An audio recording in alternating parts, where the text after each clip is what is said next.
మన ప్రభువును రక్షకుడైన యేసుక్రీస్తు వారి మధురమైన నామంలో సిలువే నా విందు కార్యక్రమాన్ని వీక్షిస్తున్న మెట్రో టీవీ ప్రేక్షకులకు క్రైస్తవ సమాజానికి శుభాలు తెలియజేస్తున్నాను. Praise the lord. ఒక కీర్తన పాడుకొని ప్రభునామాన్ని మహిమపరుద్దాం.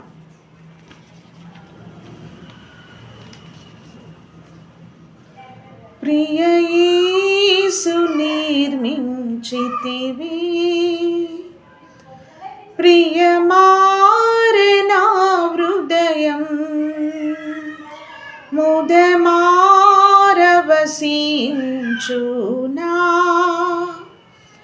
హృదయాంతరంగమునా. ప్రియ యేసు నిర్మించితివి, ప్రియమారనా హృదయం, ముదమారవసించునా హృదయాంతరంగమునా.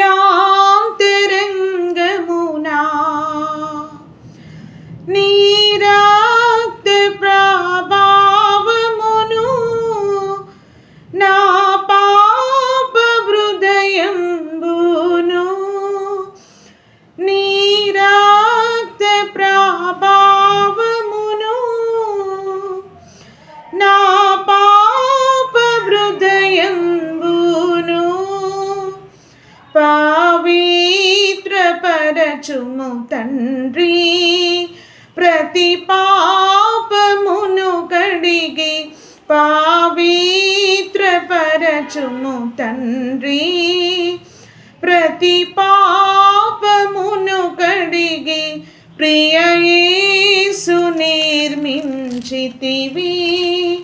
ప్రియమారనా హృదయం, ముదమారవసించునా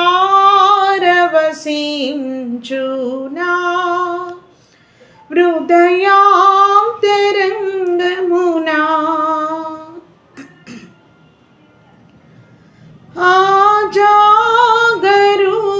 ఆజాగరూకుడనైతి నిజాశ్రయంబును విడచి, ఆజాగరూకుడనైతి నిజాశ్రయంబును విడచి, కరుణారసముతో నాకై కనిపెట్టితివి తండ్రి. కరుణారసముతో నాకై కనిపెట్టితివి తండ్రి. ప్రియ యేసు నిర్మించితివి, ప్రియమారనా హృదయం, ముదమారవసించునా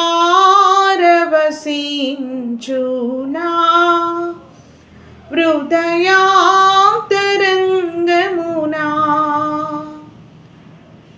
వికసించి విశ్వాసంబు వాక్యంబును చదువగని, వికసించి విశ్వాసంబు వాక్యంబును చదువగని, చేరీతి నీదు దారి కోరి నడిపించుము, చేరీతి నీదు దారి కోరి నడిపించుము. ప్రియ యేసు నిర్మించితివి, ప్రియమారనా హృదయం, ముదమారవసించునా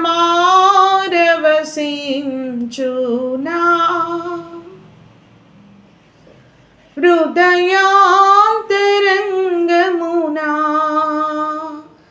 ప్రతి చోట నీ సాక్షిగా ప్రభువా నిన్నుండునట్లు,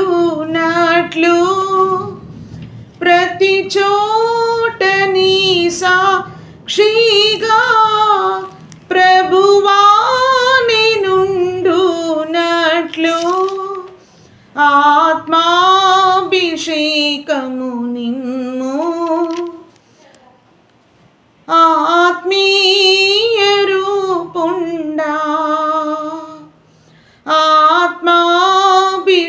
అభిషేకము నిన్ను ఆత్మీయ రూపుండా ప్రియ యేసు నిర్మించితివి. ప్రియమారనా హృదయం ముదమారవసించునా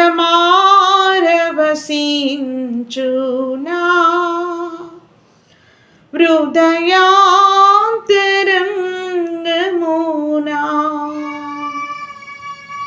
ప్రైజ్ ది లార్డ్.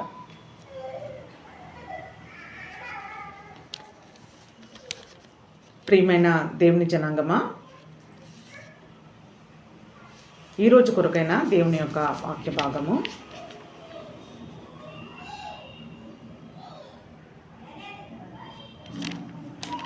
యోహాను సువార్త 14వ అధ్యాయం 15వ వచనము నుండి, మీరు నన్ను ప్రేమించిన ఎడల నా ఆజ్ఞలను గైకొందురు, నేను తండ్రిని వేడుకొందును, మీ యొద్ద ఎల్లప్పుడూ ఉండుటకై ఆయన వేరొక ఆదరణకర్తను అనగా సత్యస్వరూపియగు ఆత్మను మీకు అనుగ్రహించును.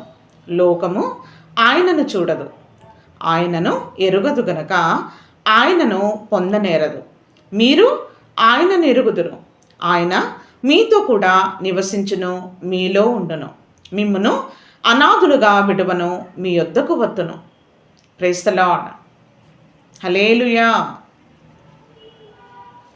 యేసుక్రీస్తు ప్రభుల వారు పునరుత్థానుడైన తర్వాత 40 రోజులు మరి పగలు రాత్రి తనను వెంబడిస్తున్న శిష్యులను అపోస్తులను బలపరిచి తన్ను తాను అనేక విధములుగా ప్రత్యక్షపరచుకొని వారి విశ్వాసాన్ని నిలవబెట్టి మరి దేవుని యొక్క సత్య సువార్తను మరి ప్రకటించమని ప్రధానమైన ఆజ్ఞనిచ్చి మరి తండ్రి యొద్దకు వెళ్ళినట్టుగా మనం చూస్తూ ఉన్నాం. మరి యేసుక్రీస్తు ప్రభుల వారు ఈ లోకంలో ఇంకను తన ప్రాణము సిలువకు అప్పగించుకొనక ముందు, సిలువ మరణము ముందుగానే మరి తనను వెంబడిస్తున్న శిష్యులతో అనేకమైన విషయములను మరి విస్తారంగా యేసుక్రీస్తు ప్రభుల వారు మాట్లాడినట్టుగా మనము ఈ యొక్క అధ్యాయంలో మనం చూడగలుగుతాం. ఇక్కడ ప్రభువారు మాట్లాడుతున్న మాట ఏంటి అంటే, మీరు నన్ను ప్రేమించినడలా నా ఆజ్ఞలను గైకొందురు. దేవుడు ఒక కొలమానాన్ని ప్రభువారు మనకు అనుగ్రహిస్తూ ఉన్నారు. మనము దేవుణ్ణి ప్రేమించినడలా దానికి రుజువు దాని యొక్క ఏ విధంగా ఉంటుందంటే, మనము దేవుని యొక్క ఆజ్ఞలను, దేవుని నోట నుండి వచ్చే మాటలను మరి మనం ఈ లోకములో వాటిని బట్టి బ్రతికే వారంగా, జీవించే వారంగా ఉంటాం. మనుషుడు రొట్టె వలన మాత్రమే కాదు కానీ దేవుని నోట నుండొచ్చు ప్రతి ఒక్క మాట వలన జీవించినని దేవుని యొక్క వాక్యము సెలవిస్తూ ఉన్నది. మరి నన్ను ప్రేమించినడలా నా ఆజ్ఞలను గైకొందురు. ప్రియమైన దేవుని జనాంగమా, ప్రభుని ప్రేమిస్తున్న మనము, ప్రభుని సేవిస్తున్న మనము, ప్రభుని వెంబడిస్తున్న మనము మరి ఏ విధముగా మన యొక్క ప్రేమను క్రియల రూపంలో చూపించాలి అంటే, దేవుని యొక్క ఆజ్ఞలను మన జీవితంలో పాటించడం ద్వారా. రెండవది, మరి యేసుక్రీస్తు ప్రభుల వారు మాత్రము మరి అహరోనమై మరి తండ్రి యొద్దకు చేర్చబడ్డాడు. కానీ యేసుక్రీస్తు ప్రభుల వారు మాట్లాడుతున్న మాట ఏంటంటే, నేను ఈ లోకములో మిమ్మల్ని విడిచి వెళ్తున్నాను, కానీ నేను మిమ్మలను అనాథులుగా విడిచిపెట్టను, నేను వేరొక ఆదరణకర్తను. చూడండి, మరొకసారి చదువుతున్నాను. నేను తండ్రిని వేడుకొందును, మీ యొద్ద ఎల్లప్పుడూ ఉండుటకై ఆయన వేరొక ఆదరణకర్తను అనగా సత్యస్వరూపియగో ఆత్మను మీకు అనుగ్రహించను. నేనైతే తండ్రి సన్నిధికి చేర్చబడుతున్నాను, కానీ మీతో ఎల్లప్పుడూ ఉండటానికి, మరి మీలో నివసించటానికి నేను తండ్రిని వేడుకుంటాను. మరి స్వరూపియగో పరిశుద్ధాత్మను నేను భూమి మీద నేను పంపిస్తాను అని అంటా ఉన్నారు. లోకం ఆయనను చూడదు, ఆయనను ఎరుగదు, కాబట్టి ఆయనను పొందుకోనేరదు. మరి లోకంలో నివసిస్తున్న, ఈ లోకంలో లౌకికం కలిగిన ప్రజలు మరి పరిశుద్ధాత్మను మరి వారు గురించైనా అవగాహన జ్ఞానాన్ని కలిగి వాళ్ళు ఉండరు. మరి ఆదరణకర్త అయిన ప్రభుని వాళ్ళు తెలుసుకున్నారు కనుక వాళ్ళు పొందుకొనేరరు. మరి మరి ఈ లోకంలో ఆదరణకర్త అయిన మరి సత్యస్వరూపియగు ఆత్మ ఏం పని చేస్తున్నాడు భూమి మీద? తను చేస్తున్న పని ఏంటి అంటే, లోకములో చీకటిలో మరణ ఛాయలో ఉంటున్న మనులను పరిశుద్ధాత్మ దేవుడు మనలను దేవుని వైపు త్రిప్పటానికి, దేవుని ఆత్మ మనలో క్రియ చేయటానికి మరి అనేకమైన విధాలుగా మనలను ఒప్పిస్తూ ఒక గ్రహింపు మనలో తీసుకొని రావడానికి పరిశుద్ధాత్మ దేవుడు ఎంతగానో సహాయం చేస్తూ ఉన్నాడు.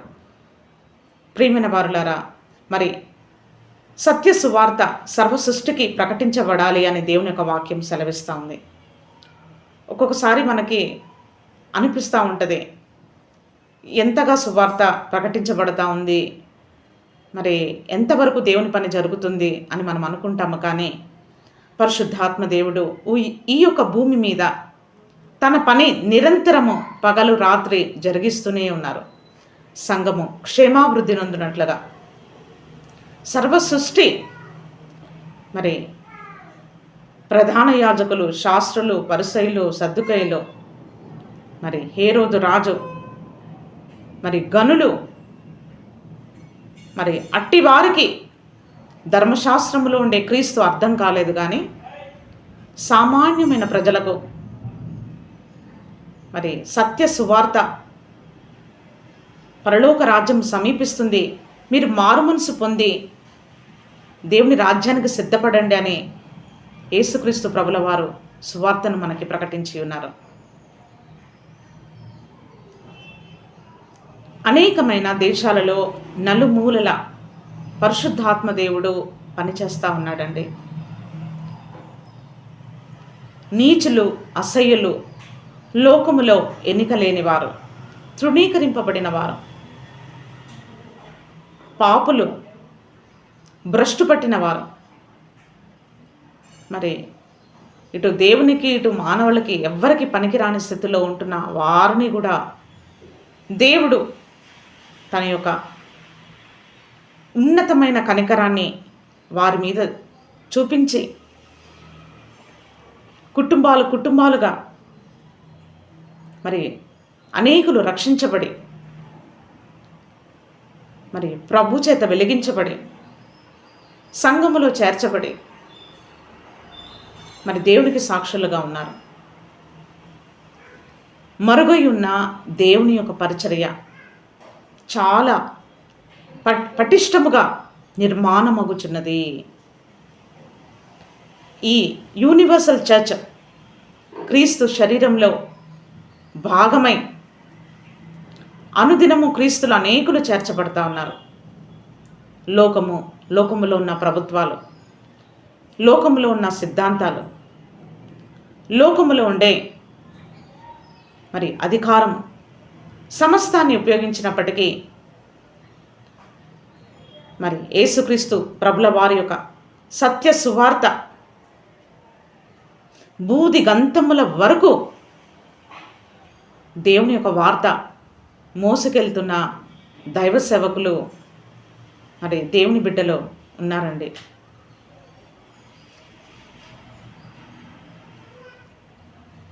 మరి వీరిని కూడా దేవుడు రక్షించాడా, వీరిని కూడా దేవుడు విమోచించాడా అంటే అవును. దేవుడు గనులుగా ఉంటున్న వారిని, గొప్పవారిని, ఎన్నిక చేయబడిన వారిని, మరి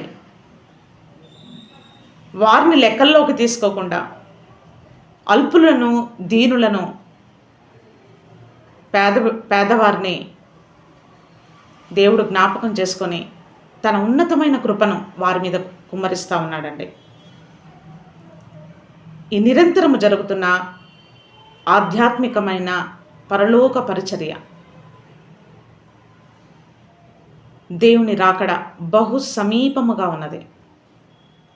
ఆత్మనేత్రములతో, దేవుని మనసుతో మనం చూడగలిగినట్లయితే, వినగలిగినట్లయితే దేవుని యొక్క రాజ్యము కట్టబడతా ఉన్నది. కట్టబడుతున్న దేవుని యొక్క రాజ్యములో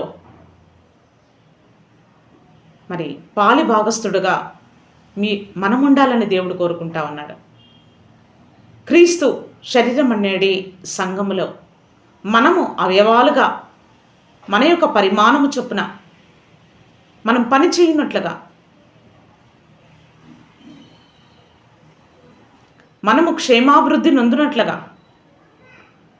పరిశుద్ధాత్మ దేవుడు క్రియ చేస్తూ ఉన్నాడండి. మనమేమనుకుంటున్నామంటే జ్ఞానులు, బుద్ధి కలిగిన వాళ్ళు, ప్రజ్ఞ కలిగిన వాళ్ళు, బాగా చదువుకున్న వాళ్ళు, అన్నీ బాగా తొందరగా అర్థం చేసుకోగలిగిన వాళ్ళే ముందుంటారేమో, వాళ్ళే ముందెళ్ళిపోతారేమో అని మనకు సందేహం వస్తూ ఉంటుంది. కానీ పెంట కుప్పల మీద ఉన్నవారిని, కడు దీనులను, దరిద్రులను దేవుని యొక్క ఉన్నతమైన విలువైన తన యొక్క కనుదృష్టిని దేవుడు వారి మీద నిలిపి, వారిని స్వస్థపరిచి, వారిని బాగు చేసి, వారి జీవితాలను కట్టి కుటుంబాలుగా అనేకులు ప్రభుని వెంబడిస్తూ ఉన్నారు. ప్రియమైన వారులారా, మీ యొద్ద ఎల్లప్పుడూ ఉండుటకై ఆయన ఆదరణకర్తను, సత్యస్వరూపియగు ఆత్మను మనలో ఉంచుతా ఉన్నాడండి. మనలో ఈ రెండు అనుభవాలు కలిగి మనము ఈ లోకంలో మనం జీవించినట్లయితే, మనం ఏ పరిస్థితికి, ఏ స్థితి గతులలో అయినా, ఎంత వ్యతిరేక పరిస్థితుల్లో ఉన్నప్పటికీ ఈ లోకంలో ప్రభుని కలిగి జీవించి ప్రభు మీద ఆనుకొని మనం బ్రతకటానికి ఒక కారణము ఉందండి. Praise the lord.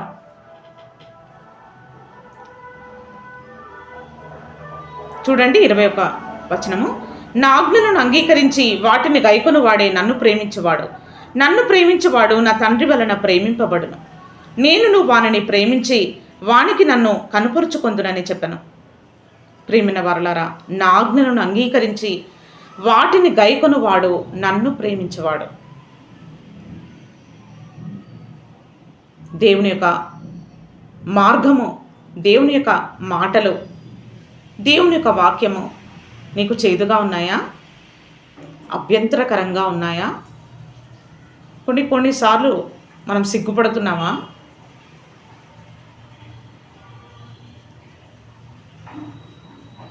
లోకములో ప్రభుని వెంబడించటానికి అభ్యంతరాలు కలిగినప్పుడు, ప్రియమైన వారులారా, అభ్యంతరములు రాక మానవు కానీ ఎవని వలన అభ్యంతరములు కలుగునో వానికి శ్రమ అని దేవుని యొక్క వాక్యం సెలవిస్తోంది. తెరవబడిన హృదయాలతో ప్రాణాత్మ శరీరములను ప్రభు సన్నిధిలో శుద్ధీకరించుకొని, పరిశుద్ధపరచుకొని, మనస్ఫూర్తిగా దేవుని ప్రేమించి సేవించే బిడ్డలకు దేవుడు ఈ లోకంలో ఆదరణకర్తగా వారికి తోడుగా ఉన్నాడు. చూడండి 25వ వచనము.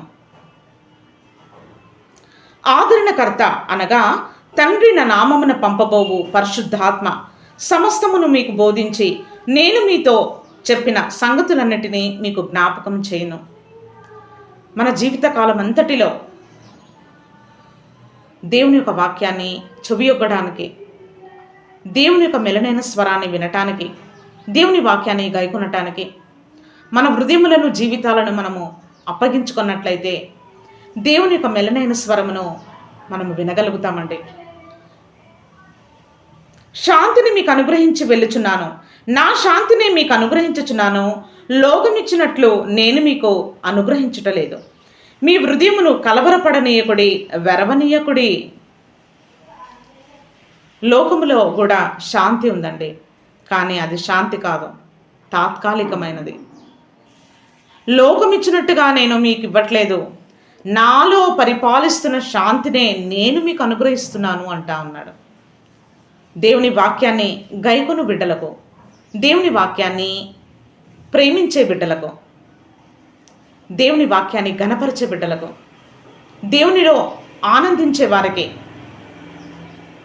వారు పడరండి.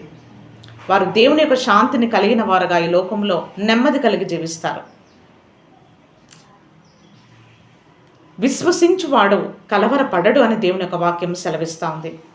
ప్రియమైన వారులారా, మరి ప్రభువారు మనకు ఇంతగా అభయాన్ని కలగజేస్తూ ఉన్నారు, ఇంతగా మనని ధైర్యపరుస్తూ ఉన్నారు. చూడండి, యోహాను సువార్త 16వ అధ్యాయము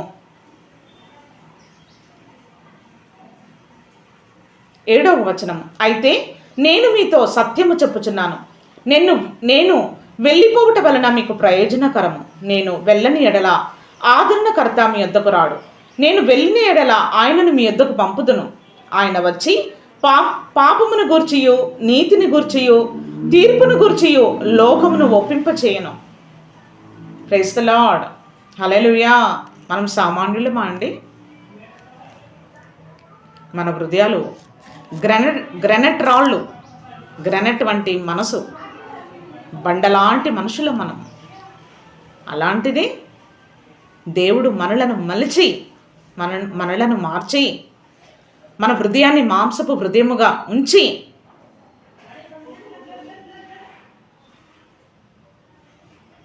లోకమును గూర్చియు తీర్పును గూర్చియు పరిశుద్ధాత్మ దేవుడు మనలో ఉండి ప్రభు వైపు మనం తిరగటానికి, ప్రభుని చూడటానికి పరిశుద్ధాత్మ దేవుడు మనకెంతగానో సహాయం చేస్తూ ఉన్నాడు.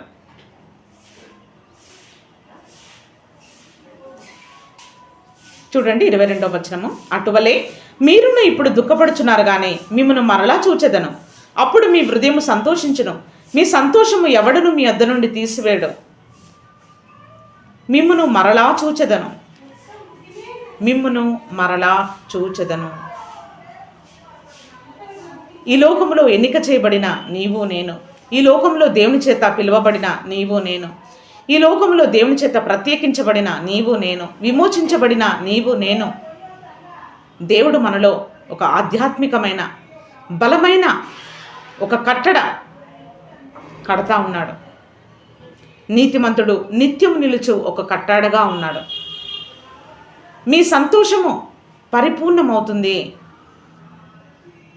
నేను మరలా వచ్చి మిమ్ములను తీసుకొని వెళ్తానంటా ఉన్నాడు. ప్రియమైన వారులారా, అసలు ఎంత ధైర్యం అండి, ఎంత ఆదరణ కలిగించే మాటలు ఇవి. మట్టికి మన్నైపోకుండా మట్టిలో నుంచి మనలను విమోచిస్తానంటా ఉన్నాడు. పునరుత్థానాన్ని కలగజేస్తానంటా ఉన్నాడు. ప్రియమైన వారులారా, యోహాను సువార్త 17వ అధ్యాయము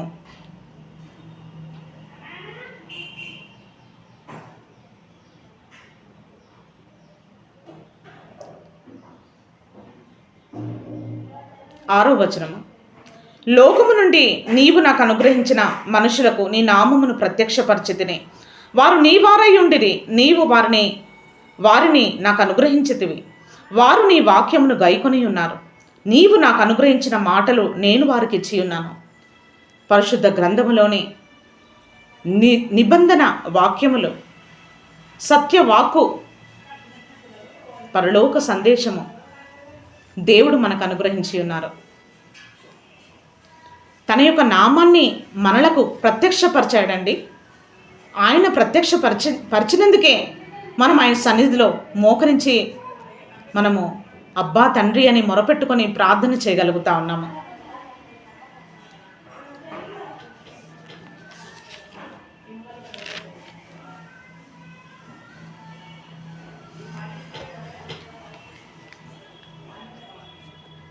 యోహాను సువార్త 17వ అధ్యాయము 14వ వచనము నుండి. వారికి నీ వాక్యం ఇచ్చి ఉన్నాను, నేను లోక సంబంధిని కానట్టు వారును లోక సంబంధులు కారు గనక లోకము వారిని ద్వేషించును. మరొకసారి చదువుతున్నానండి. వారికి నీ వాక్యం ఇచ్చి ఉన్నాను, నేను లోక సంబంధిని కానట్టు వారు కూడా లోక సంబంధులు కారు గనక లోకము వారిని ద్వేషించును. ఈ లోకంలో మనం ఉన్నప్పటికీ ఈ లోకంలో మనం జీవిస్తున్నప్పటికీ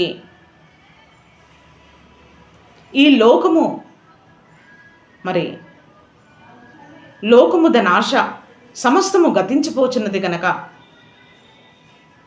లోకములో ఉన్న మనము కేవలము దేవుని వాక్యము చేత ఒక సంపూర్ణమైన శుద్ధీకరణ, ఒక సంపూర్ణమైన ప్రభు మనలో కోరుతున్న మార్పును మనము తీసుకొనగలిగితే, మార్పు చెందిన వారముగా మన జీవితాన్ని నూతన పరుచుకున్నట్టయితే, చూడండి, నీవు లోకముల నుండి వారిని తీసుకొని పొమ్మని నేను ప్రార్థించటలేదు, కానీ దుష్టుడి నుండి వారిని కాపాడమని ప్రార్థించుచున్నాను. నేను లోక సంబంధిని కానట్టు వారు కూడా లోక సంబంధులు కారు. యేసుక్రీస్తు ప్రభులవారు ఎంత మరి బల్ల గుద్దినట్టుగా మాట్లాడుతూ ఉన్నాడండి. నేను లోక సంబంధిని కాదు కాబట్టి నా బిడ్డలు కూడా లోక సంబంధులు కారు అని మాట్లాడుతూ ఉన్నాడు. ప్రియమైన వారులారా, మనం ఈ లోకంలో జీవిస్తున్నప్పటికీ ఈ లోకములో దీనులమై దేవునికి భయపడి దేవుని మ్రొక్కి దేవుని సేవించే వారముగా, ఈ లోకంలో యాత్రికులముగా జీవించటానికి అటువంటి దైవ జ్ఞానముతో దేవుడు మనలను అభిషేకించునుగాక. చూడండి 25వ వచనము. నీతి స్వరూపుడగు తండ్రి, లోకము నిన్ను ఎరగలేదు, నేను నిన్ను ఎరుగుదును. నీవు నన్ను పంపితివి, వీరెరిగి ఉన్నారు. నీవు నా యందు ఉంచిన ప్రేమ వారి యందు ఉండునట్లు నేను వారి యందు ఉండునట్లు వారికి నీ నామమును తెలియజేసి తిని. దేవుని యొక్క ఆత్మ ద్వారా దేవుడు తన ప్రేమను మనలో కుమ్మరిస్తూ ఉన్నాడు. అగాపే ప్రేమ. ఎప్పుడైతే ఈ అగాపే ప్రేమ చేత మనం నింపబడతామో, కేవలము అప్పుడు మాత్రమే మనం ప్రభువలే అందరినీ ప్రేమించగలుగుతామండి. అప్పటి వరకు సాధ్యము కాదు. ప్రభువలే అందరినీ మనం క్షమించగలుగుతాము.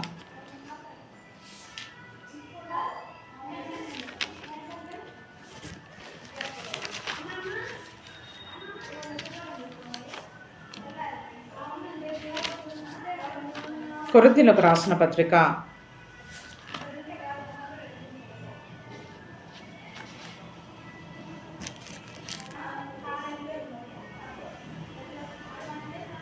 2వ అధ్యాయము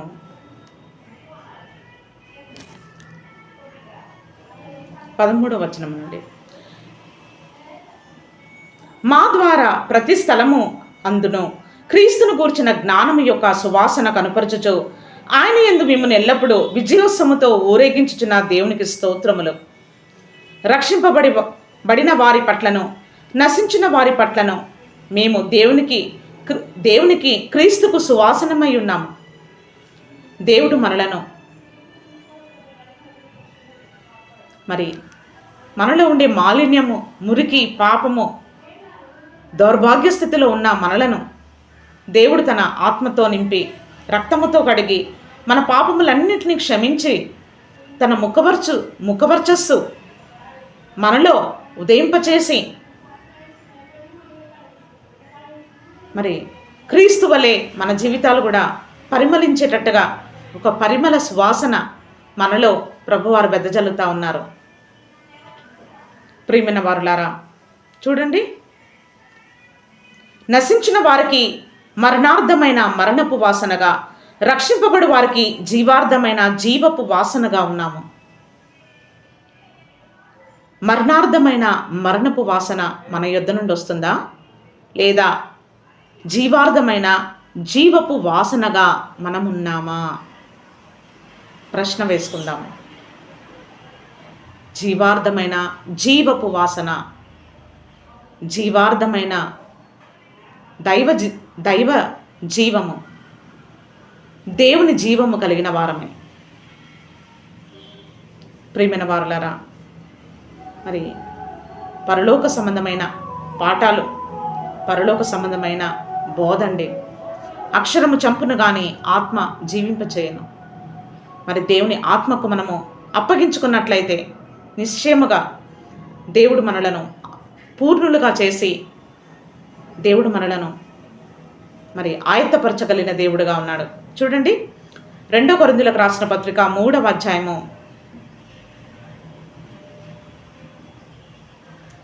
6వ వచనము.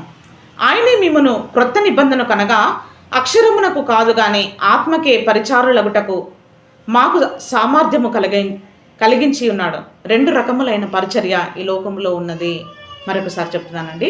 2 రకములైన పరిచర్యలో ఈ లోకములో ఉన్నది. మొదటిది అక్షర సంబంధమైనది, రెండవది ఆత్మ సంబంధమైనది. అక్షర సంబంధమైనది అంటే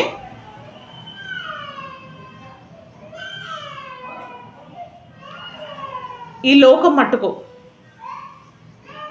దేవుని సేవ చేయటము, కానీ దేవుని యొక్క జాబితాలో అది చేర్చబడదండి. ఆత్మకు పరిచారకులుగా ఉండేవారు ఎలా ఉంటారంటే వాళ్ళు కేవలము దేవుని యొక్క వాక్య ప్రమాణాల చొప్పున ప్రకారమే మనసులను సంతోషపెట్టువారము కాక దేవుని మాత్రమే సంతోషపెట్టేవారుగా, దేవుని యొక్క సన్నిధానములో నుండి దేవుని యొక్క ఆజ్ఞలు పొందుకొని దేవుని పరిచర్యలో ముందుకు సాగేవారుగా ఉంటారు. చూడండి 6వ వచనము ఇంకా కిందికి చదువుతున్నాను. అక్షరము చంపును గాని ఆత్మ జీవింప చేయును. Praise the lord. ఆత్మ సంబంధమైన పరిచర్య.